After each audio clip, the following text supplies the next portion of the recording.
Assalamualaikum warahmatullahi wabarakatuh. Bismillahirrahmanirrahim. Alhamdulillahi rabbil alamin. Wa bihi nasta'inu ala umurid dunya waddin. La hawla wa la quwwata illa billahil aliyyil azim. Ashhadu an la ilaha illallah wahdahu la syarika lah. Wa ashhadu anna Muhammadan abduhu wa rasuluh la nabiyya ba'dah. Ya ayyuhalladzina amanu taqullaha haqqa tuqatih wa la tamutunna illa wa antum muslimun. Alhamdulillahirabbil alamin.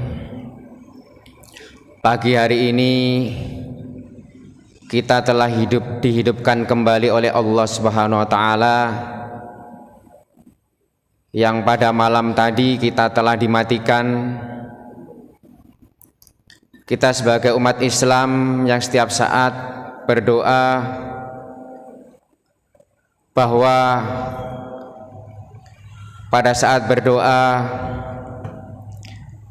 kita menghadapi kematian, dan alhamdulillah tidur adalah sama dengan kematian,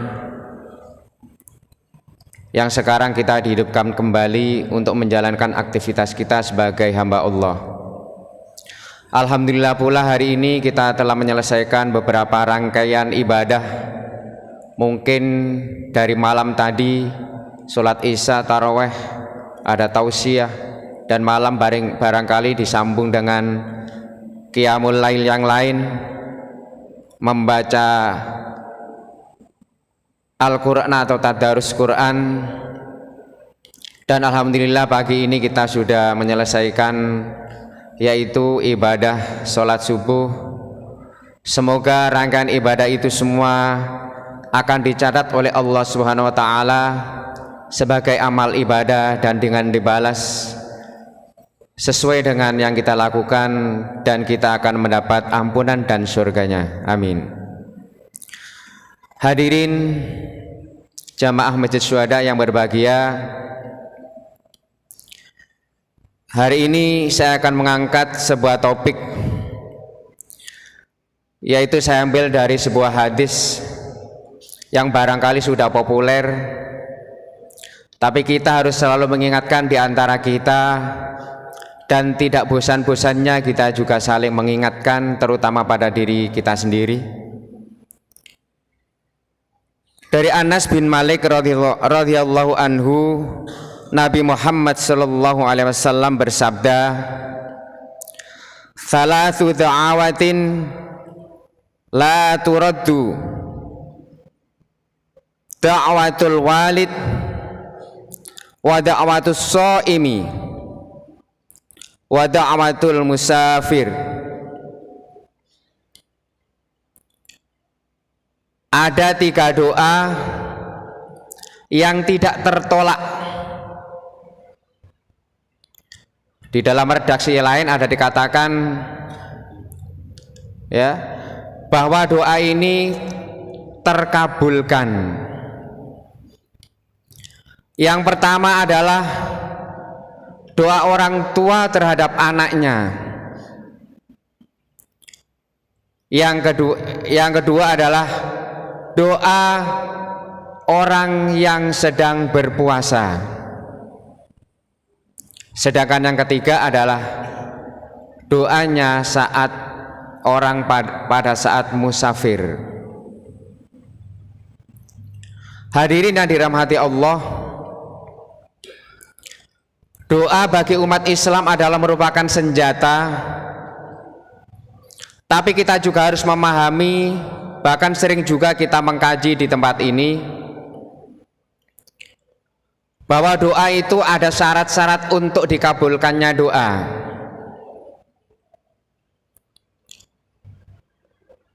Doa yang terkabul tentunya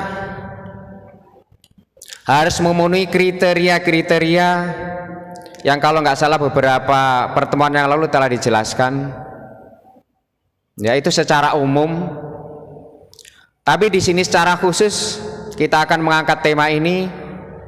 Yang pertama adalah doa orang tua terhadap anak. Dalam penjelasan hadis ini, bahwa 3 itu bukan berarti jumlah, bukan hanya 3 aja doa itu. Tapi di sini menerangkan bahwa 3 itu merupakan keterangan aja. Soalnya di antara hadis yang lain ada yang doa orang tua disambungkan dengan pemimpin yang adil, dengan doa orang yang teraniaya yang mudah terkabul. Banyak hadis-hadis yang lain. Jadi di sini tidak menunjukkan bahwa jumlah hanya 3, tapi 3 itu bukan jumlah. Kita sebagai orang tua, tentunya kita pun sebagai anak. Karena doa orang tua sangat diijabah oleh Allah, kita harus tahu dan kita harus sangat berhati-hati. Dalam konteks doa ini ada 2 sisi, yaitu positif dan negatif. Karena doa itu bisa doa positif, bisa doa negatif. Kalau doa kita yang positif, itu malah yang dianjurkan oleh Al-Quran. Banyak Al-Quran di sana yang memberikan contoh doanya kepada anaknya supaya diberi keteguhan iman, diluruskan iman dan sebagainya. Tapi yang perlu kita perhatikan, karena kita adalah sebagai makhluk yang sering khilaf, apalagi pada saat emosi. Kadang-kadang kita sebagai orang tua merasa bahwa anak itu adalah di bawah kita, posisinya itu lebih lemah daripada kita. Akhirnya kita seenaknya mengucap. Inilah yang kita harus hati-hati. Alhamdulillah di Islam ada sebuah kisah yang barangkali sudah populer, Bapak Ibu sudah sering mendengarkan. Kisah tentang Juraij. Juraij adalah orang yang ahli ibadah. Beliau tinggalnya di tengah-tengah padang di lereng gunung, dan dia mempunyai pondok di sana yang memang fungsinya untuk menjalankan ibadah. Pada suatu ketika ibunya mendatangi dan memanggil. Ya, dalam hadisnya itu ada yang memberikan contoh bahwa ibunya memanggil itu sampai tangannya diletakkan di atas kening sambil mendangakkan kepala. Ya, zaman dulu mungkin karena tidak seperti sekarang, tidak perlu begitu karena ada HP. Ya. Yang kedua mungkin saat itu panas, apalagi di Arab. Hai Juraij, saya mau ngomong padamu. Kebetulan saat itu Juraij dalam kondisi sedang sholat. Dalam hatinya Juraij, ini saya memenuhi panggilan ibuku, apa saya melanjutkan sholat? Ternyata Juraij tidak menjawab panggilan ibunya. Lalu ibunya pulang. Dan besoknya datang lagi. Untuk yang kedua kalinya dipanggil lagi seperti tadi. Juraij, saya mau ngomong kepadamu, ada apa hal yang perlu saya omongkan kepadamu. Yang kedua tetap bertahan. Ini saya sedang sholat. Sholat ini saya dengan Allah. Ibuku, apa sholatku? Sampai yang ketiga kalinya ibunya datang lagi juga dengan cara yang sama.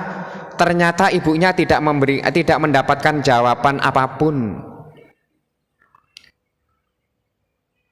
Nah, sebagai orang tua adalah manusiawi, wajar. Akhirnya ibunya marah.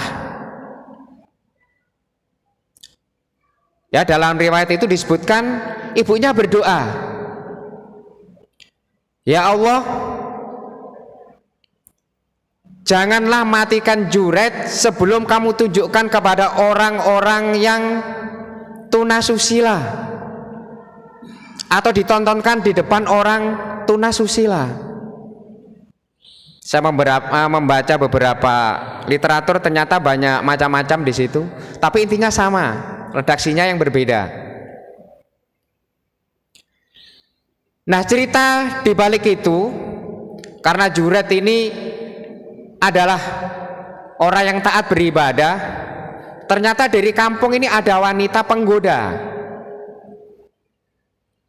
Ya, datang beberapa kali, ya mengajak berbuat tidak baik lah. Ditolak, beberapa kali ditolak. Ternyata ada seorang pengembala kambing, ya, datang menghampiri tempatnya. Nah, karena saking frustasinya perempuan ini bukan mendatangi Juret, tapi mendatangi si pengembala kambing tadi. Akhirnya pengembala kambing ini tergoda. Singkat cerita, ternyata perempuan ini mengumumkan, berteriak-teriaklah dalam bahasanya, untuk menjelekkan si Juret ini. Dia hamil, melahirkan anak. Katanya anaknya adalah hasil hubungan dengan Juret. Nah, akhirnya orang kampung menghakimi.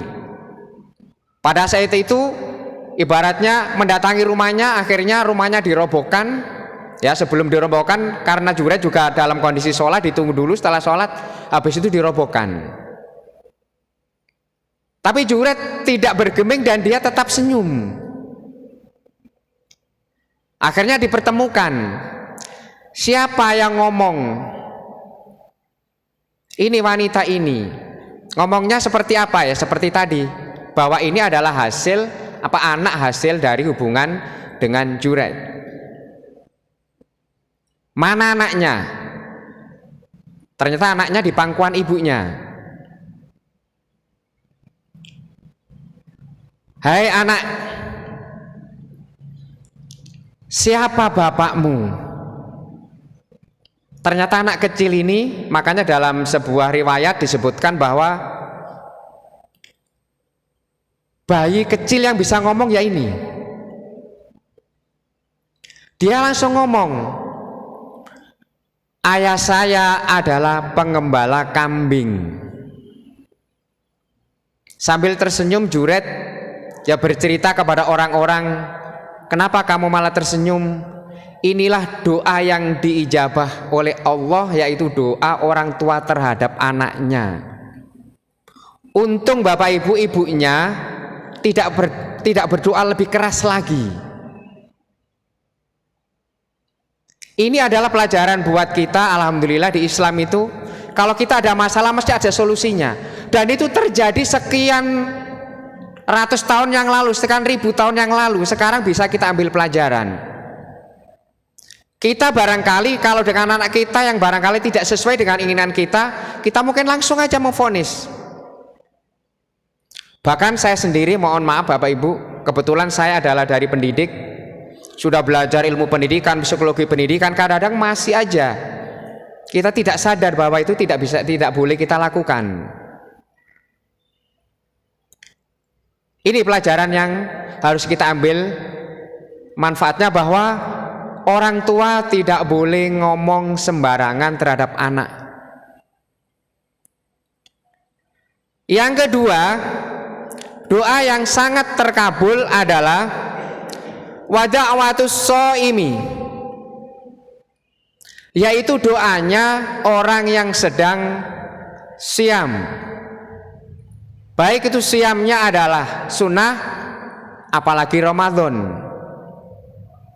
Nah, tentunya di sini barangkali sering disampaikan juga oleh penceramah kita, bahwa siam yang mana? Apakah siam hanya menahan lapar atau tidak minum, tidak makan? Ya tentunya itu yang harus kita pikirkan. Jadi karena kita dijamin, yang menjamin jelas Allah lewat Rasulnya, bahwa orang yang berpuasa adalah doanya sangat mahbul. Ada riwayat lain katanya di akhir-akhir mau berbuka. Tapi di riwayat lain mengatakan bahwa detik mulai dari fajar sampai matahari tenggelam adalah saat-saat terkabulnya doa pada saat orang berpuasa. Ya tentunya berpuasa yang bagaimana, yaitu puasa yang melibatkan hati. Ya contohnya kita lapar, hati kita ya berzikir. Bahwa dengan kelaparan ini kita semakin ya menghamba dengan Allah. Bahwa tidak ada sesuatu yang bisa menguasai kecuali hanya Allah. Ini baru lapar sehari, bagaimana kalau laparnya terus-terusan? Dan yang menyediakan makanan untuk kita makan supaya kita tidak lapar adalah semua disediakan oleh Allah. Dan yang paling harus kita kekang bahwa dalam puasa adalah kesabaran. Jadi kesabaran tidak bisa ada batasnya. Banyak orang mengatakan, loh sabar kan ada batasnya. Kalau namanya sabar itu mesti tidak terbatas, tak terhingga. Ingat betul saya belajar matematika, ya lambangnya itu S dibalik tidur. Itu adalah tak terhingga, bilangan tak terhingga. Berarti kita bersabar itu tidak ada batasnya. Pak, saya itu digoda sekali, 2 kali, 3 kali, lo akan marah. Ya manusiawi. Tapi kalau kita belajar dari kisah-kisah Rasulullah Muhammad SAW, beliau bahkan diludahi tiap hari, dihina tiap hari, bahkan mau dibunuh aja dimaafkan. Semoga dengan puasa ini kita bisa semakin hari semakin menambah kesabaran kita, sehingga kesabaran itu nanti tidak menghilangkan akal sehat. Soalnya kalau kesabaran itu tidak ada pada diri manusia, yang muncul adalah emosi, dan emosi adalah temannya setan. Dan setan jelas sudah bersumpah akan menjerumuskan manusia sampai hari kiamat. Saya goda dari depan, belakang, atas, bawah, kiri, kanan. Nah ini ada fenomena katanya pada saat puasa setan-setan yang menggoda itu dibelenggu. Nah ada yang mengatakan, ada yang bertanya, kok saya masih melakukan ini? Nah sekarang ada yang menjawab bahwa ternyata kalau pada saat puasa kita masih melakukan hal yang dilarang oleh Allah, berarti itu bukan setan. Apa itu yang dominan? Adalah hawa nafsu. Maaf, saya berapa kali barangkali untuk akhir-akhir ini tidak mengamati anak-anak. Kalau nggak salah 5 tahun yang lalu atau lebih, saya di Samarinda. Saya kalau nggak salah dekat mall mana itu. Ternyata anak-anak dan notabene Islam di rumah puasa, di luar banyak nggak puasa, Pak. Ini baru tingkatan menahan lapar dan haus. Apalagi nggak ada lapar dan haus ditambah rokok. Kalau nggak salah tadi malam Pak Abu Bakar menyampaikan di sana gerombolan begini makan. Ini saya 5 tahun yang lalu. Bagaimana sekarang? Ini adalah tugas kita. Makanya dengan tema ini mari kita doakan. Ya, ada yang mengatakan bahwa doa itu kita tidak boleh maksa. Wong Allah kok dipaksa. Tapi kita tidak boleh menyerah. Karena apa? Hidayah hanya milik Allah Subhanahu wa taala. Tugas kita adalah hanya mendoakan. Kemudian yang ketiga adalah wa da'watul musafir. Doa yang paling mustajab adalah doa yang dilakukan pada saat kita bepergian jauh. Tapi perlu dicatat Bapak Ibu, bepergian itu kan ada niatnya. Bepergian itu mesti ada tujuannya. Kalau tujuannya barangkali untuk ke kota Bali, yang terkenal katanya mau ke kota Bali lihat sumur katanya, tidak masuk ini Bapak Ibu. Tapi tidak juga harus bepergian jauh. Umpamanya kita ke Longikis pada saat puasa, apalagi kita mengunjungi saudara, kita silaturahim, itu juga sudah termasuk. Karena apa? Dalam suatu riwayat Rasulullah juga mengatakan bahwa seorang musafir itu banyak kesulitan. Mengapa banyak kesulitan? Pertama, di dalam perjalanan itu tidak jelas sampai atau tidak, sampai balik atau tidak, selamat atau tidak, rintangannya banyak atau tidak. Makanya dalam Islam ya, safar itu ada rukhsah, ada keringanan untuk menjamak sholat, karena perjalanan itu banyak rintangan. Bagaimana kalau sekarang? Kalau dulu kan memang kita bayangkan aja dari kota Madinah atau Mekah ke Madinah, segitu jauhnya ya, pada saat Nabi hijrah dengan menggunakan unta, itu seperti apa halangannya? Apakah sekarang tidak masuk?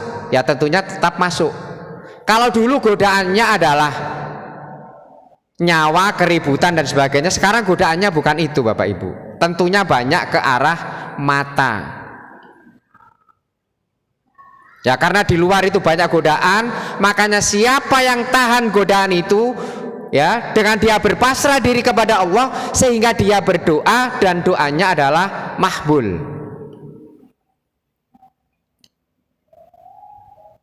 Jadi Bapak Ibu, itulah 3 doa yang tidak tertolak oleh Allah Subhanahu wa taala.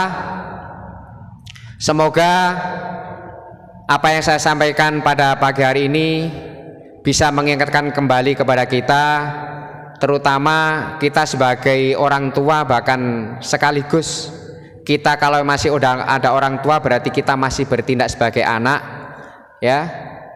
Kalau nggak salah dalam Al-Isra ayat 23 itu di sana yang intinya bahwa orang tua itu jangan kok kita menyengsarakan orang tua, berkata dengan 2 huruf aja tidak boleh.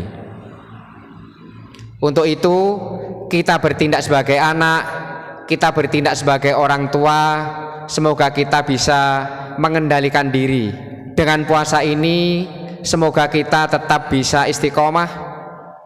Dari awal kita Ramadan berdoa, mudah-mudahan kita bisa sholatnya baik, membaca Qur'annya lebih banyak, kemudian ibadah-ibadah lain lebih meningkat, mudah-mudahan terkabul. Dan mudah-mudahan nanti juga janji Allah bahwa kita pada puasa ini akan diberi predikat la'allakum tattaqun. Kurang lebihnya mohon maaf. Saya akhiri, wassalamualaikum warahmatullahi wabarakatuh.